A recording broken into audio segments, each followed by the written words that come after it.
90-এর গণ অভ্যুত্থানের যে কমিটমেন্ট গুলো ছিল সেই কমিটমেন্ট গুলো রক্ষা করা হয়নি। এর ফলে পার্লামেন্টারি ডেমোক্রেসি যেটা শুরু হয়েছিল সেটা সাস্টেইন করেনি, এবং যারাই ক্ষমতা গিয়েছে তারা যেই কমিটমেন্ট দিয়েছিল তারা নিজেরাই সেই কমিটমেন্ট ব্রেক করেছে। এই ইতিহাস আপনারা জানেন।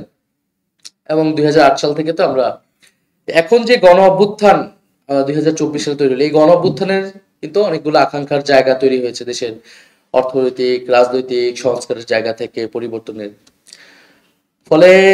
এই গণ অভ্যুত্থানের আকাঙ্ক্ষা যদি বাস্তবায়ন না হয় তাহলে কিন্তু দেশ আরো ডিজাস্টারের দিকেও যেতে পারে, আরো ক্ষতির দিকে যেতে পারে। কারণ আমাদের দেশের ইতিহাস এটাই বলতেছে, জনগণের এত চেয়ে, এবং এবারের গণ অভ্যুত্থান অন্য যে কোনো গণ অভ্যুত্থানের থেকে অনেক বেশি তীব্রতর ছিল, জনগণের অংশগ্রহণ অনেক বেশি ছিল এবং অনেক বেশি আত্মত্যাগ ছিল। আপনারা জানেন হাজারো মানুষ শহীদ হয়েছে আমাদের।